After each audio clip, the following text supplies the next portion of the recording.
बयान किया गया फिक़ा में मसला है, दो मौलवी मुज्तहिद एक जगह जमा हो जाएं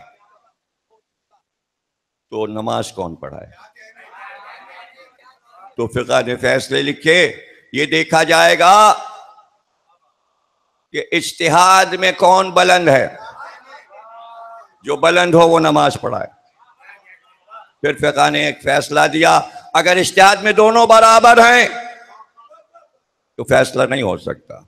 ये देखा जाएगा इल्म कुरान में कौन अफजल है, फिर इल्म हदीस में कौन अफजल है, फिर इल्म कलाम में कौन अफजल है। जो इन उलूम में अफजल हो वो आगे बढ़े, नमाज पढ़ा दे। फिक़ा में कौन अफजल है वो आगे बढ़े, नमाज पढ़ा दे। ये फिक़ा ने लिखा है, मैं क्या करूं।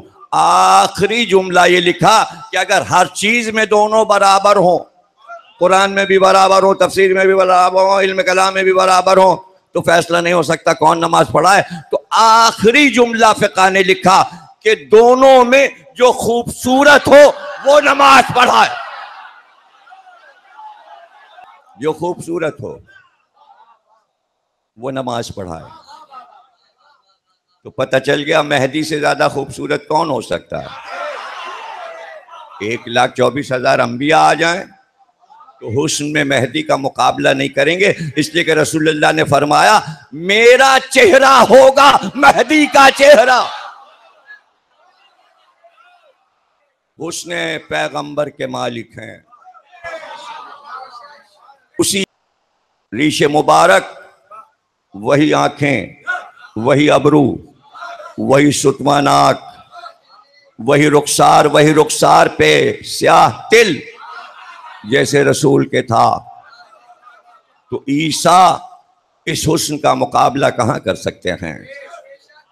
तो वो आए सूरज से, वो चौथे आसमान पे, अब ऊपर 5वां है, फिर 6ठा है, फिर 7वां है। अब 7 आसमान खत्म हुए, उसके बाद और मंजिलें शुरू हुई। फिर कुर्सी है, कुर्सी के ऊपर अर्श है। हम आसमान के मानी अर्श कहते नहीं, अर्श अल्लाह कहता है, अल्लाह का अर्श, हमारा अर्श, अल्लाह का तख्त उस अर्श पे रखा है। अब क्या करें, ये सब चीजें हैं, अब इनकी तशरीह क्या हो, इसके लिए कहां से अशरे आए और कहां से वक्त निकाला जाए। अर्श, कुर्सी के ऊपर अर्श है, अर्श के ऊपर हिजाब है। अब हदीस फरमाते हैं, इमाम मासूम फरमाते हैं कि सूरज की रोशनी जो कुर्सी की रोशनी है उसके 70 हिस्से किए जाएं। जो नूर कुर्सी पर है उसके 70 हिस्से किए जाएं तो एक हिस्सा उसका सूरज है। समझे ना। और जो रोशनी कुर्सी पर है, जो आफताब कुर्सी पर है, जिसका 70वां हिस्सा ये हमारा सूरज है, तो वो कुर्सी नूर ले रही है अर्श से, और अर्श के नूर के 70 हिस्से किए जाएं तो उसका एक हिस्सा कुर्सी का नूर है। अब जो लोग मैथमेटिक्स में बचपन में बहुत तेज थे उनके तो समझ में आएगा, वरना ये सब कहाँ फीसद और बटा हर एक के समझ में, अगर कोशिश करेंगे तो समझेंगे। और अर्श का जो नूर है, जो अर्श का आफताब है, उसके ऊपर हिजाब का आफताब है। हिजाब के आफताब के 70 हिस्से किए जाएं तो उसका एक हिस्सा अर्श का नूर है। अब हिजाब कौन है?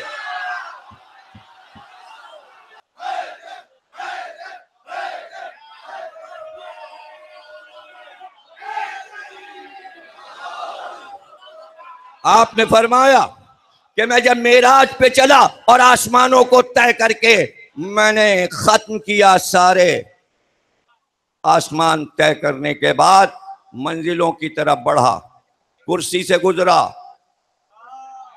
अर्श से गुजरा, हिजाब आया तो मैंने देखा, रास्तों में देखता हुआ आया कि तुम्हारी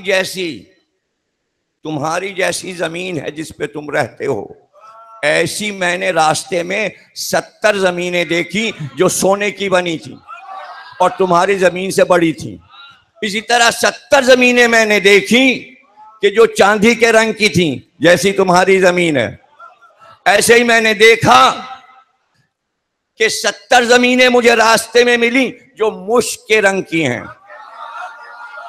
70 जमीनें मैंने ऐसी देखी जो सब्ज रंग की हैं और वो सारी जमीनें तुम्हारी जमीन से बड़ी। और मैंने हर जमीन 70 70 70 70 में मखलूकात देखी। सिर्फ तुम मखलूक नहीं हो।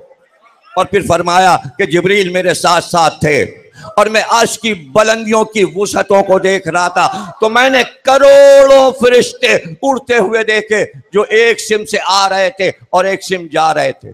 मैंने कहा जिब्रील ये फरिश्ते कहां से आ रहे हैं? जिब्रील ने कहा मुझे नहीं मालूम। अरे अर्श वाले को नहीं मालूम, आलमीन क्या है जिब्रील आमी को नहीं मालूम।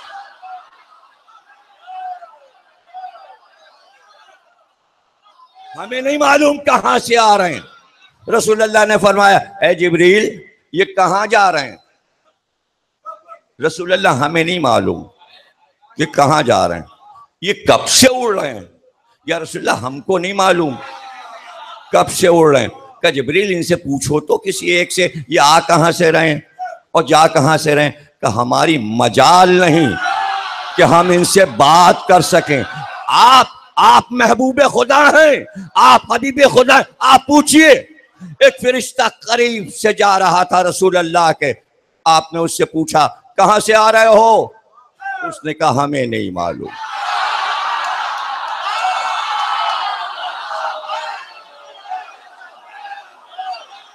रसूल अल्लाह ने पूछा कहां जा रहे हो? कहा हमें नहीं मालूम। कहा कब से उड़ रहे हो? कहा हमें नहीं मालूम। हमें नहीं मालूम, हमें नहीं मालूम। तो रसूल अल्लाह ने कहा तुम्हारा नाम? का मेरा नाम केकाइल है। का तो तुम्हें पता नहीं तुम कब से उड़ रहे हो? का रसूलुल्लाह ये नहीं मालूम कब से उड़ रहा हूं। हाँ एक बात आपको बता दूं कि अल्लाह 1000 बरस के बाद एक ऐसा सितारा अर्श पे तुलू करता है जो बहुत चमकता है। ऐसे सितारे जो 1000 बरस के बाद तुलू होते हैं, मैंने ऐसे सितारे अपनी जिंदगी में उड़ते हुए 6000 देखे। मैं उड़े जा रहा हूं और इन्हीं वुसअतों में न मंजिल आ रही है न पता है कहां से आ रहा हूं। और ऐसे तुलू करते हुए सितारे देखते हुए 6000 बरस गुजर गए। 6000 सितारे देखे। कागज पे हिसाब लगाओ कि केकाइल की उम्र क्या है। अब ये तो मेराज की बातें हैं, ये तो मासूमीन की बातें हैं, ये तो कागज पे लिखी हमारे अकीदे की बातें हैं। इमाम सादिक ने फरमाया जिस दुनिया पे तुम रहते हो कभी इसने तुम्हें झकोला दिया? तुम अपने कामों में मसरूफ रहते हो, वो चलती रहती है, घूमती रहती है। तुम अगर निकल जाओ अपनी दुनिया की फजा से और इतने करीब हो जाओ कि दुनिया को चलते हुए देखो, दो चालों से चल रही है, एक अपने महवर पे घूम रही है और एक यूं घूम रही है, सूरज के गिर्द एक चक्कर लगाती है। दोनों चालें अगर तुम देखो तो जो आवाज आती है दुनिया के चक्कर लगाने की, अगर तुम्हारे कानों में आए तो तुम्हारा पित्ता फट जाए, जिगर फट जाए, दिल पानी हो जाए। तुम आवाज बर्दाश्त नहीं कर सकते। इसी पे तो हम रहते हैं। साइंसदान ने जहाज बनाया लेकिन अब तक बाहर के इंजन की आवाज बंद नहीं कर सका, जो दहशत फैलाती है जहाज के अंदर, और मुख्तलिफ रुखों से जब उसके ब्लेड बदलते हैं, इंजन रुख बदलता है तो आवाजें बदलती हैं। अब ये वाली आवाज है, अब स्पीड तेज हो गई है, अब कम हो गई, अब नीचे आ रहा है, अब ऊपर जा रहा है, हमें क्या पता क्या हो रहा है, बस आवाजें आ रही हैं और हर आवाज कान में बदल रही है। इसलिए जो लोग डरते हैं उनके लिए कान में एक टुकड़ा दे देते हैं, पिला ये घुसेड़ लीजिएगा, कान बंद करके बैठ जाओ। उसके बावजूद आवाज आती रहती। इतनी बड़ी जमीन चल रही है, आवाज ऐसी कि अगर बाहर जाके सुने तो कलेजा फट जाए, अंदर बैठे आवाज नहीं आ रही। इंसान का बनाया मामला और है, आलमीन के मालिक का बनाया हुआ और। इसलिए कह रहा है अल्हम्दुलिल्लाह रब्बिल आलमीन। सारी तारीफें मेरी हैं, इसलिए कि मैंने दुनिया में कोई नाकिस काम नहीं किया, इसलिए मैं काबिल तारीफ हूं। अल्हम्द, सारी तारीफें मेरी हैं। और चलती हुई दुनिया का एक साया मखरूती, चूंकि आफताब के सामने है इसलिए साया पड़ता है, पूरे गोले का एक साया। आप फरमाते हैं उस साये को देखकर खत्म हो जाओगे, ऐसी हैबत है। और का जहां जहां दुनिया का साया पड़ता है वो ऐसी जमीनें हैं कि जिस पे अल्लाह की मखलूक आबाद है। और ये पूरी कायनात जिस दुनिया को तुम देख रहे हो, ये तुम्हारी आखिरी और 7वीं दुनिया है। इसके ऊपर 7 दुनियाएं बिल्कुल इसी तरह की हैं और उसमें मखलूकात हैं। और ये 7 दुनिया इस तरफ हैं, इसके जवाब में उस पार और इसी तरह की दुनिया और निज़ाम शमसी है, जैसा तुम्हारा निज़ाम शमसी है जिसमें एक आफताब है और उसके गिर्द सैयारे और सितारे हैं, जैसे उतारद है, जोहरा है और मुश्तरी है, ये सब सूरज के गिर्द चक्कर लगा रहे हैं, और एक चांद है। और दुनिया के उस तरफ बिल्कुल ऐसी एक दुनिया है, वहां भी मखलूक आबाद है, लेकिन वो ये नहीं जानते कि इस दुनिया में आदम आ चुका, और वो सब अल्लाह की नाफरमानी नहीं करते। और जहां जहां ये दुनियाएं आबाद हैं और मखलूकात आबाद हैं, उन्होंने पैदा होते ही विलायत अली को माना।